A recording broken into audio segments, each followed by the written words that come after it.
Supreme court के अंदर मोदी सरकार द्वारा लाया गया नया वक्फ कानून महज 2 दिन की सुनवाई में भी टिक नहीं पाया और सुप्रीम कोर्ट में सरकार के सॉलिसिटर जनरल तुषार मेहता ने खुद से 7 दिनों का वक्त मांग लिया।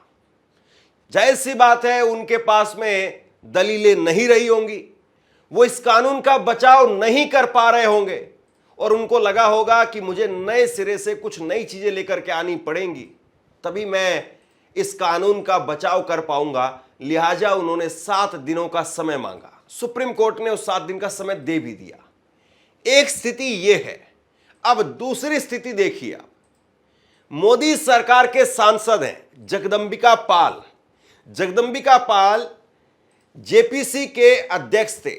वो जेपीसी जिसने नए वक्फ कानून का पूरा मसौदा तैयार किया, उसमें कौन कौन से प्रावधान रखे जाएं, कौन कौन से प्रावधान जो पुराने हैं उनको हटाया जाए, संशोधित किया जाए, ये सारा काम जिन्होंने किया वो जगदंबिका पाल जो जेपीसी के अध्यक्ष हैं, वो कह रहे हैं कि अगर मोदी सरकार के इस नए कानून में एक भी गलती निकली तो मैं इस्तीफा दे दूंगा। अब 2 बातें समझने वाली।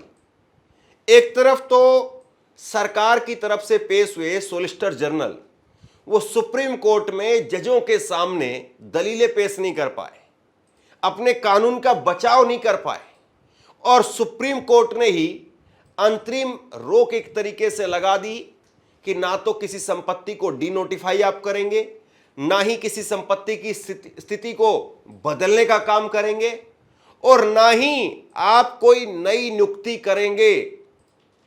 3 बड़ी रोक लगाने का काम किया। सुप्रीम कोर्ट में आपका सॉलिसिटर जनरल वो टिक नहीं पा रहा है और दूसरी तरफ सांसद कह रहे हैं एक भी गलती हुई तो मैं इस्तीफा दे दूंगा। कमाल की बात है भाई।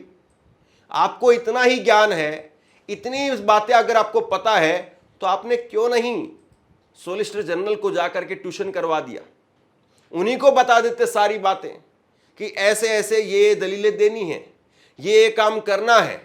और ये जगदंबिका पाल है कौन, ये किस तरीके से कांग्रेस से पलटी मार करके कहां से कहां पहुंचे, 24 घंटे का इनका एक अनोखा रिकॉर्ड भी है, उस पर भी बात करेंगे। लेकिन पहले जरा समझिए इस बात को। जगदंबिका पाल यहां पर दावा ठोक रहे हैं कि मैं इस्तीफा दे दूंगा अगर एक भी गलती हुई तो क्या यह सुप्रीम कोर्ट पर प्रेशर बनाने की पॉलिटिक्स है? क्या सुप्रीम कोर्ट को यह दिखाने बताने की कोशिश की जा रही है कि देखिए हमारे कानून में एक भी गलती नहीं है और अगर हमारे कानून पर रोक लगाई तो? मेरा सवाल है ये, मैं ये नहीं कह रहा हूं कि इनकी यही कोशिश होगी, लेकिन आप बताइए कि जिस कानून का बचाव खुद सॉलिसिटर जनरल नहीं कर पा रहे, उस कानून के बचाव में अभी भी ये कह रहे हैं कि मैं इस्तीफा दे दूंगा, एक भी गलती नहीं है। अगर इतनी भी कमी नहीं है तो सॉलिसिटर जनरल क्यों नहीं बचाव कर पाए?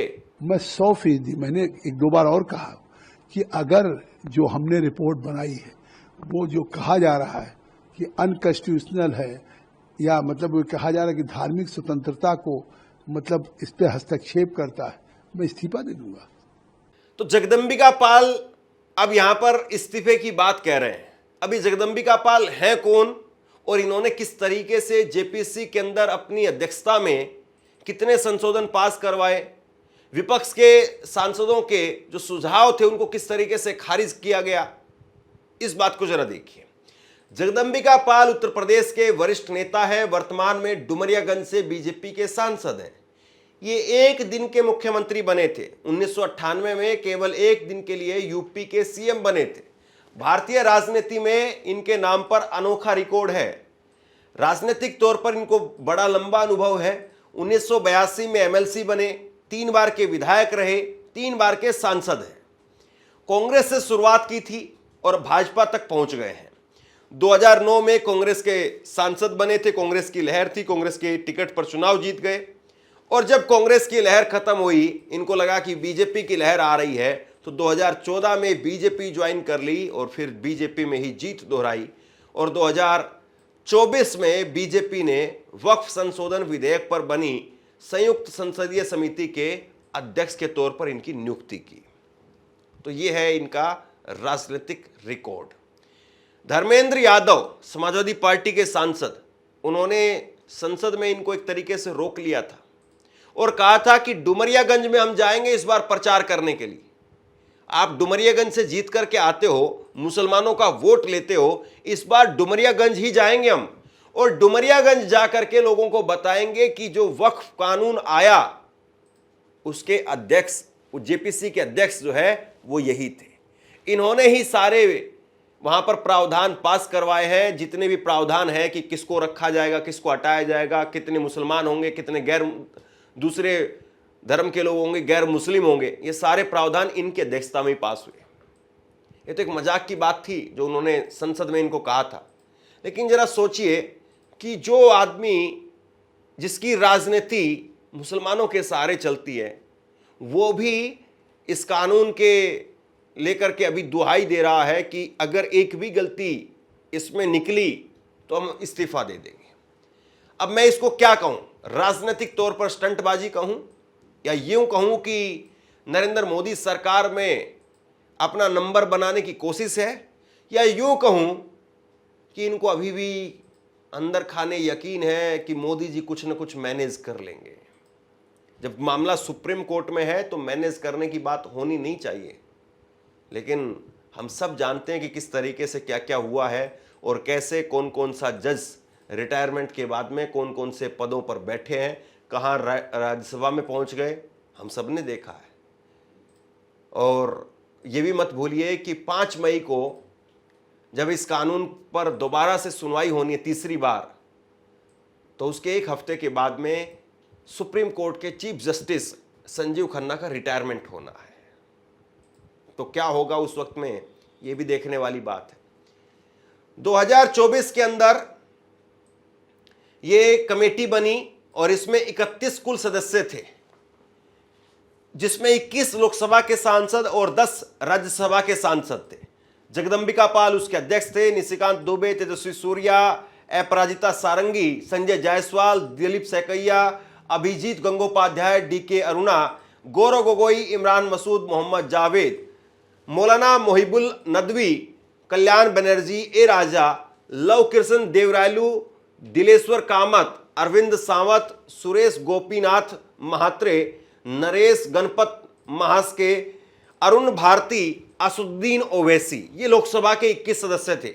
वहीं 10 सदस्य राज्यसभा के Brijlal, doctor Medha, Vishnu Kulkarni, Ghulam Ali, doctor Radha Mohan Das Agarwal, Syed Nasir Hussain, Mohammad Nadeem, V Vijay Sai Reddy, M Mohammad Abdullah, Sanjay Singh और डॉक्टर धर्मस्थल वीरेंद्र हेगड़े। ये 10 राज्यसभा और 21 लोकसभा, यानी कुल 31 इसमें सांसद थे, जिनकी अध्यक्षता जगदंबिका पाल कर रहे थे। और इस जेपीसी में कैसे विपक्ष के सांसदों की सुझावों को दरकिनार कर दिया गया, ये आरोप भी बहुत बार लगे। 27 अगस्त 2025 को वक्फ संशोधन बिल को जेपीसी की मंजूरी मिली। जेपीसी चेयरमैन जगदंबिका पाल ने ऐलान किया कि सभी 44 संशोधनों पर चर्चा हुई है। एनडीए के 14 सुझावों को मंजूरी मिली है। विपक्ष के प्रस्ताव को वोटिंग में खारिज कर दिया गया। वक्फ बोर्ड में 2 गैर मुस्लिम सदस्य होंगे, यह सिफारिश की गई थी जेपीसी की तरफ से। ये सदस्य अब पदेन नहीं बल्कि स्वतंत्र रूप से जोड़े जाएंगे। केंद्रीय वक्फ परिषद दोनों पर लागू होगा। यानी जो बात अब लगातार कही जा रही है, जिसको लेकर के सुप्रीम कोर्ट में भी बातें उठ रही हैं कि आप गैर मुसलमानों को भी इसमें जोड़ रहे हैं, ये सिफारिशें कहां से आई? जगदंबिका पाल की अध्यक्षता वाली जेपीसी में आई। वक्फ संपत्ति अधिकारी तय करेंगे, यानी डीएम तय करेगा। वक्फ संपत्ति वक्फ है या नहीं, राज्य सरकार का अधिकारी करेगा फैसला। इसमें पहले यह जिम्मेदारी जिला कलेक्टर को दी गई थी, अब यह दायित्व अलग अधिकारी को सौंपा जाएगा। अब दान देने के लिए भी शर्त तय कर दी गई है। दानकर्ता को कम से कम 5 साल से मुस्लिम होना अनिवार्य है। यह भी साबित करना होगा कि दान में कोई साजिश नहीं है। कुल 14 संशोधन पास हुए थे जेपीसी में। 11 बीजेपी सांसदों के सुझाव थे। तेजस्वी सूर्या, निशिकांत दुबे, अपराजिता सारंगी के प्रस्ताव इसमें शामिल किए गए। विपक्ष को 10 वोट मिले क्योंकि उनके पास में 10 ही सांसद थे। एनडीए के पक्ष में 16 वोट पड़े और बहुमत में जेपीसी ने एनडीए के सुझावों को मंजूरी दे दी। अब देखिए, सुप्रीम कोर्ट में भी 2 दिन की जो जिरह हुई, उसमें सुप्रीम कोर्ट ने सीधे तौर पर पूछा कि क्या आप मंदिरों को या मंदिरों के अंदर, मंदिरों के ट्रस्ट में क्या आप मुसलमानों को रखेंगे? अगर आप वहां पर ऐसा नहीं कर सकते हैं तो आपको मुसलमानों के वक्फ में क्यों घुसना है? ये सवाल पूछा गया और ये वाजिब सवाल है। उसके बाद में ये भी सवाल किया गया कि अगर किसी को कुछ दान देना है, दान देना मतलब वक्फ करना है, मेरी जमीन है, मैं वक्फ करना चाहता हूं, तो उसमें 5 साल से मुझको इस्लाम का प्रैक्टिस करने वाला होना चाहिए कि मैं 5 साल से मुस्लिम धर्म का पालन कर रहा हूं। ऐसी पाबंदी क्यों? कोई भी आदमी दान देता है तो उसका धर्म, उसकी जात, उसका नाम नहीं देखा जाता है। अगर कोई भी आदमी, चाहे वो मंदिर में दान दे, मस्जिद में दान दे या कहीं और दान दे, स्कूल में, कॉलेज में या सार्वजनिक जगह पर अगर कोई दान देता है, तो क्या कोई उसको ये कहता कि तुम मुसलमान हो तो दान नहीं दोगे, तुम हिंदू हो तो तुम दान नहीं दोगे? क्या कोई मांगने वाला आपसे ये कहता है कि मुझे चॉकलेट चाहिए, मुझे बिस्किट नहीं चाहिए, मुझे संतरे का जूस चाहिए, मुझे गाजर का जूस नहीं चाहिए? क्या कोई मांगने वाला आपसे ये कहता है? नहीं कहता है। वो कहता है कि साहब भूख लगी है, कुछ खिला दो। और खिलाने वाला अपनी हैसियत से, अपनी श्रद्धा से बिस्किट खिला दे, अखरोट खिला दे, बादाम खिला दे, जो उसकी श्रद्धा है, उसकी हैसियत है, उस हिसाब से वो खिला देता है। तो यहां पर वक्फ के अंदर आपने ऐसा प्रावधान क्यों किए? ये 5 साल का ये क्यों किया आपने? इसके बाद में वक्फ बाय यूजर, उसको क्यों खत्म किया? वक्फ बाय यूजर का मतलब यह है कि कोई संपत्ति, अगर मान लीजिए कि आपके दादा परदादा ने, कोई आपका 4 प्लॉट थे, आपके दादा को लगा कि एक प्लॉट हमारा मस्जिद के पास में है, मस्जिद वालों को दिक्कत हो रही है, एक छोटा सा मदरसा बन जाएगा उस प्लॉट पर, तो उन्होंने अपना प्लॉट जो है वो दान कर दिया। और दान कर दिया, उस वक्त में कागज नहीं करवाए उसके, और उसको वैसे ही मुतलवी जो है वो, यानी मुतलवी यानी मैनेजर, उसको यूज करते हुए आ रहे हैं बिना किसी कागज के। तो अब जाकर के ये कहना कि नहीं भाई उसके कागज लेकर के आइए, उस मदरसे के कागज लेकर के आइए, या उस जगह पर मस्जिद बनी हुई है उसके कागज लेकर के आइए। दूसरी एक बड़ी बात बताइए आप, अब कोई भी विवाद होगा, कोई भी झगड़ा होगा, कोई भी क्लेम करेगा कि ये संपत्ति वक्फ है या नहीं है। अब मान लीजिए कि कोई वक्फ बोर्ड की जमीन है, सरकार ने कब्जा कर रखी है। जैसे एक उदाहरण के तौर पर कहीं पर मदरसा बना हुआ है और मदरसे का कोई खाली जगह थी, खाली मैदान था बच्चों के खेलने के लिए, और उस पर कोई सरकारी बस स्टैंड उन्होंने अपनी 4 दीवारी कर ली। अब सरकारी बस स्टैंड और मदरसा बिल्कुल पास पास में थे, और जो खाली मैदान पड़ा हुआ था मदरसे का था, खाली जगह मदरसे की थी, उस पर बस स्टैंड वालों ने, यानी परिवहन विभाग ने अपनी 4 दीवारी कर ली, तो जमीन तो सरकार के पास चली गई। अब वक्फ बोर्ड जाता है अधिकारी के पास में कि हमारी जमीन जो है वो परिवहन विभाग ने, यानी राज्य सरकार ने कब्जा कर ली है। अब बताइए जो अधिकारी है वो किसके पक्ष में फैसला देगा? वो अधिकारी राज्य सरकार की जमीन छुड़वा करके वक्फ बोर्ड को देगा या नहीं देगा? यह अपने आप में बड़ा सवाल है। सरकारी अधिकारी किसके साथ में जाएगा, सब जानते हैं। तो बहरहाल जिस वक्फ कानून को लेकर के इतने सारे पेच है, कई घंटे तक, मैं इसलिए ज़्यादा बातें नहीं कह रहा हूं क्योंकि आप बोर हो जाएंगे, वही रिपीट बातें हो जाएंगी जो कई बार हम कर चुके हैं। उन चीज़ों को लेकर के जगदंबिका पाल कह रहे हैं कि मैं इस्तीफा दे दूंगा। तो सवाल यही है कि अगर उनको पता था कि इसमें कोई कमी नहीं है तो उन्होंने जाकर के सॉलिसिटर जनरल को क्यों नहीं कहा, और सॉलिसिटर जनरल ने इस कानून के बचाव में दलीलें पेश क्यों नहीं की? 7 दिन का वक्त क्यों मांगा? सरकार आखिरकार वक्त क्यों लेना चाहती है? या फिर जगदंबिका पाल ने जो कुछ कहा है वो सुप्रीम कोर्ट पर, जजों पर एक प्रेशर बनाने की टैक्टिस है? सवाल ये है। आप क्या सोचते हैं नीचे कमेंट बॉक्स में लिख करके जरूर बताइए। इस वीडियो को शेयर कीजिए और इसी तरह की तमाम खबरों के लिए ऑनलाइन न्यूज़ इंडिया को सब्सक्राइब कीजिए। आपका बहुत बहुत धन्यवाद।